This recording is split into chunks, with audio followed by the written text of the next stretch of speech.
Ouvrons notre Bible au livre de Nombre 32. Nombre 32. Tribu de l'Est du Jourdain. Tribu de l'Est du Jourdain. Nombre 32, versets 1 à 5. Les tribus de Ruben et Gad. Les tribus de Ruben et Gad demandent un héritage à l'est du Jourdain.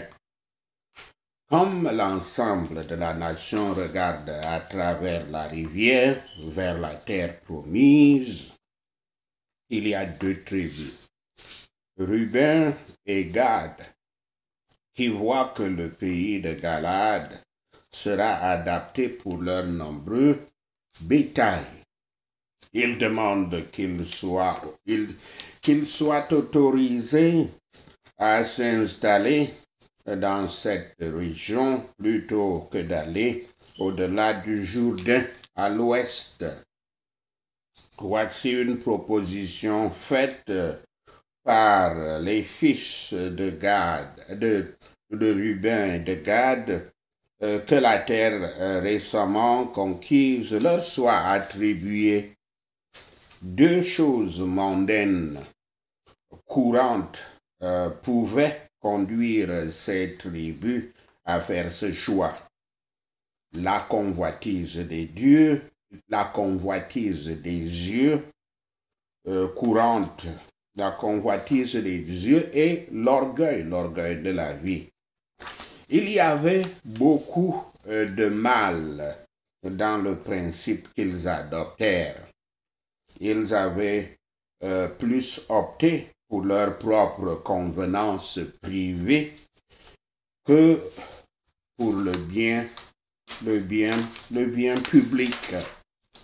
Aussi, à l'heure actuelle, beaucoup cherchent leurs propres intérêts plus que leurs propres choses plus que les choses de Yahshua Christ. Et ils sont dirigés par des intérêts et des avantages mondains à prendre en ratant le Canaan céleste. Nombre 32, versets 6 à 15. Moïse réprouve les fils de Ruben et Gad. Moïse rejette fortement la proposition de Ruben et Gad. Il l'aperçoit comme un péché, comme celui de leur père et qui ne voulait pas entrer dans la terre promise au chapitre 13 et 14, nombre 13 et nombre 14. La proposition montrait une insouciance de la terre de Canaan, une méfiance de la promesse de Yahweh et une réticence à rencontrer les difficultés et les dangers de la conquête et de chasser les habitants de cette terre. Moïse est donc en colère contre eux. Il est inacceptable que quiconque d'Israël, de Dieu, puisse s'asseoir indifférent aux préoccupations difficiles et périlleuses de ses frères, qu'elles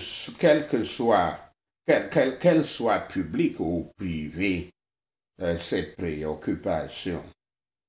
Il leur rappelle les conséquences fatales de l'incrédulité et de la pusillanimité de leur père quand ils étaient, comme eux, tous prêts à entrer en Canaan.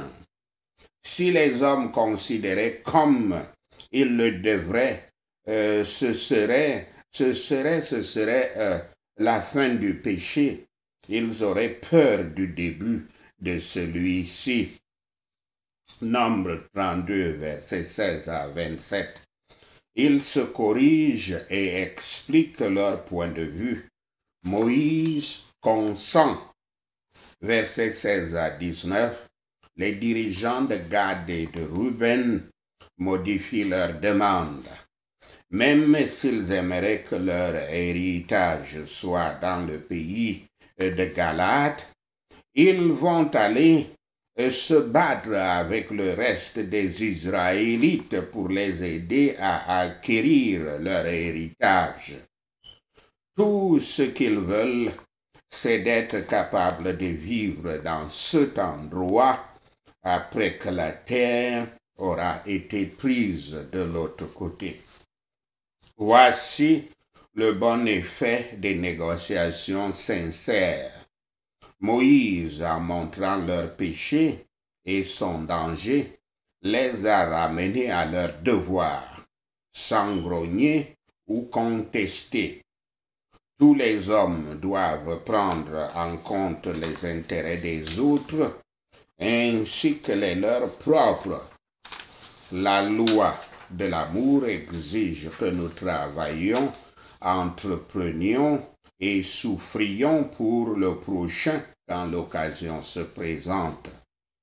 Il propose que leurs hommes de guerre devraient aller armés, prêts, devant les enfants d'Israël dans le pays de Canaan et qu'ils ne devront pas retourner jusqu'à ce que la conquête de Canaan soit terminée. Versets 20 à 27. Moïse accepte de laisser ces deux tribus posséder le pays de Galade s'ils vont tenir leur parole et aller à la guerre. Il accorde leur demande, mais il les met en garde contre le danger du non-respect de leurs paroles. S'ils ne combattent pas, alors ils auront péché contre le Seigneur. Si vous échouez, vous péchez contre le Seigneur et non pas seulement contre vos frères. Dieu va certainement compter avec vous pour cela. Soyez sûrs que votre péché vous trouvera. Le péché découvrira sûrement le pécheur tôt ou tard. Votre préoccupation devrait être maintenant de trouver, notre préoccupation devrait être maintenant de trouver nos péchés afin que nous puissions nous repentir d'eux, de les délaisser, de peur qu'ils nous découvrent à notre ruine. Nombre 32, versets 28 à 42. Ils prennent possession de la terre à l'est du Jourdain. Versets 28 à 30. Moïse dit à Éléazar, Josué et aux chefs des tribus que les fils de Gad et de Ruben disent qu'ils vont se battre avec les fils d'Israël dans la terre promise, s'il peut leur être donné le pays de Galade. Moïse dit que s'ils ne se battent pas, il leur sera remis une possession au pays de Canaan et ils devront accepter ce qu'on leur donne. Moïse met un lieu de contingence pour leur désobéissance, juste au cas où ils deviennent trop confortables là où ils sont. Versets 31 à 38. Les fils de Gad et de Ruben sont d'accord avec le plan. Moïse donne aux fils de Gad, Ruben et la demi-tribu de Manassé les royaumes de Sihon, roi des Amorites, et d'Og, le roi de Bacham, avec toutes ses villes et territoires. Le premier territoire est distribué à 7 familles. versets 39 à 42, les fils de Makir, fils de Manassé, prennent Gilead des Amorites, Gilead des Amorites, et Moïse leur donne la terre. Plus la terre est conquise, et plus ces tribus obtiennent et s'installent dans leur nouvelle terre. Le problème avait été évité. L'obéissance au dessein de Yahweh va encore être affectée, et la nation est sur le point de vivre ce que Dieu avait promis à Abraham il y a de nombreuses années.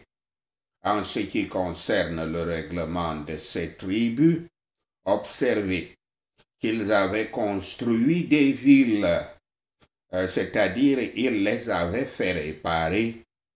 Ils avaient changé leur nom, car probablement ces noms étaient idolâtres. Par conséquent, ils devaient être oubliés. Un esprit d'égoïsme, de chercher ce qui est nôtre par les choses du Christ, quand chacun doit aider les autres, est aussi dangereux qu'il est courant. Il est impossible d'être sincère dans la foi, sensible dans la bonté de Dieu, contraint par l'amour du Christ, sanctifié par la puissance du Saint-Esprit, et en même temps être indifférent à l'état d'avancement de la religion et au succès spirituel des autres par amour de la facilité ou la crainte des conflits. Faites luire votre lumière devant les hommes, afin qu'ils voient vos bonnes œuvres et qu'ils glorifient notre Père qui est dans les cieux. Sachez-le, et le Seigneur Yahweh vous bénira. Amen. Alléluia. Prenons ces points de prière. Prions contre l'impatience.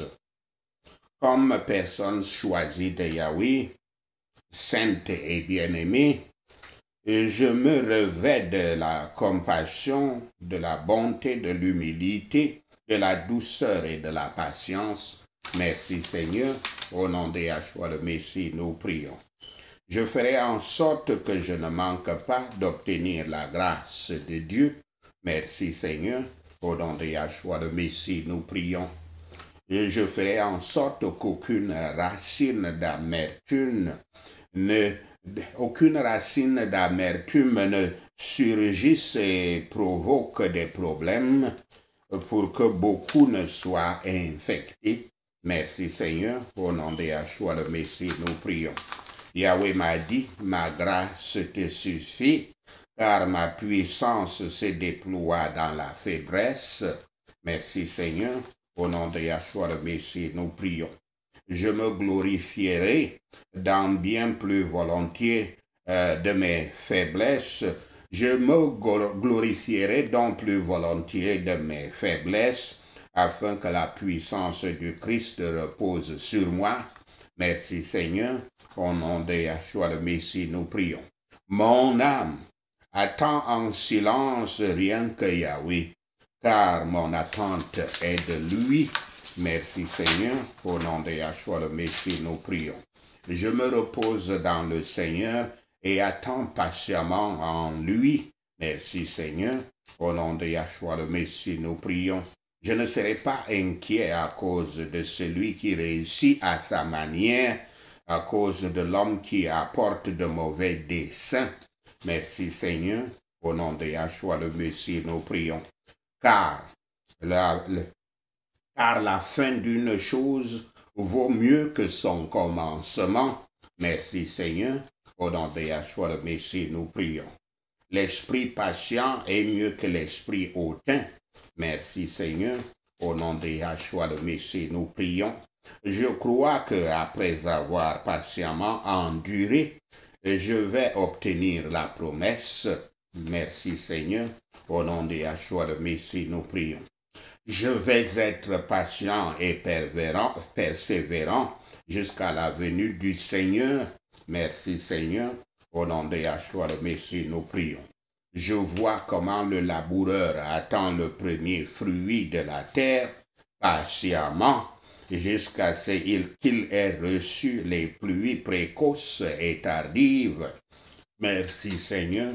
Au nom de Yahshua le Messie, nous prions. Car par ma patience, je vais maîtriser mon âme. Merci Seigneur. Au nom de Yahshua le Messie, nous prions. Que le Dieu de patience et du confort nous accorde d'avoir le même esprit les uns envers les autres, selon le Christ Yahshua. Merci Seigneur. Au nom de Yahshua le Messie, nous prions. Père céleste, je commence ma journée humble et repentant. Merci Seigneur. Au nom de Yahshua le Messie, nous prions. Je reconnais volontiers mon besoin de l'évangile d'aujourd'hui, comme chaque jour. Merci Seigneur. Au nom de Yahshua le Messie, nous prions. J'ai besoin d'être patient et gentil pour la vie dans un monde brisé, parmi les gens brisés. Merci Seigneur. Au nom de Yahshua le Messie, nous prions. J'ai ma faiblesse. Aide-moi à ne pas mépriser la faiblesse des autres. Merci Seigneur. Au nom de Yahshua le Messie, nous prions. Bien que je sois ravi de me justifier, il n'y a pas une telle justification. Merci Seigneur. Au nom de Yahshua le Messie, nous prions. Je suis un homme égoïste qui attend que tout le monde rende ma vie prévisible, gérable et agréable. Merci Seigneur. Au nom de Yahshua le Messie, nous prions. Je suppose que tous les feux sont verts lorsque je suis au volant. Merci Seigneur. Au nom de Yahshua le Messie, nous prions. Et je suppose que les lignes devant la caisse de paiement sont ouvertes quand je fais mes courses. Merci Seigneur. Au nom de Yahshua le Messie, nous prions. Pire encore, je ne veux pas que les gens craignent les choses qu'ils devraient craindre. Merci Seigneur. Au nom de Yahshua le Messie, nous prions. Je ne veux pas qu'ils luttent contre les mêmes choses contre lesquelles je lutte. Merci Seigneur. Au nom de Yahshua le Messie, nous prions. Je ne veux pas qu'ils soient simplement des pécheurs brisés comme nous sommes tous normalement. Merci Seigneur. Au nom de Yahshua le Messie, nous prions. Seigneur Yahweh, aie pitié de moi, pécheur. Merci Seigneur. Au nom de Yahshua le Messie, nous prions. Abba Père, je suis tellement reconnaissant que ton amour pour moi est ferme et sans limite. Merci Seigneur. Au nom de Yahshua le Messie, nous prions. Je suis reconnaissant que je peux compter sur tes nouvelles compassions chaque matin. Merci Seigneur. Au nom de Yahshua le Messie, nous prions. Non seulement je pleure pour mon attitude, je ne me répands et ne m'abandonne pas aux ressources de l'Évangile. Merci Seigneur. Au nom de Yahshua le Messie, nous prions. Seigneur Yahshua, je veux et j'ai besoin que ton pouvoir repose en moi et calme mon cœur inquiet. Merci Seigneur. Au nom de Yahshua le Messie, nous prions. Je ne vais pas prier au sujet de la semaine prochaine ou même demain. Je te demande juste de me donner la manne de la bonté évangélique pour cette seule journée. Merci Seigneur. Au nom de Yahshua le Messie, nous prions. Aide-moi à répondre en douceur et ne pas réagir de façon rigide aux faiblesses des autres. Merci Seigneur. Au nom de Yahshua le Messie, nous prions. Aide-moi à me retrousser les manches et ne pas rouler mes yeux quand je rencontre le brisement dans d'autres. Merci Seigneur. Au nom de Yahshua le Messie, nous prions. Aide-moi à aimer comme tu aimes, comme tu m'aimes, car cela est la ligne de fond et la priorité absolue. Merci Seigneur. Au nom de Yahshua le Messie, nous prions. Donc, très amen. Je prie en ton patient et puissant nom, Yahshua. Merci Seigneur. Au nom de Yahshua le Messie, nous prions. Merci Seigneur d'avoir entendu notre prière. Merci Yahweh pour tes réponses à notre prière. Nous te rendons gloire, nous te louons, nous t'adorons. Au nom de Yahshua le Messie, nous prions. Amen. Hallelujah.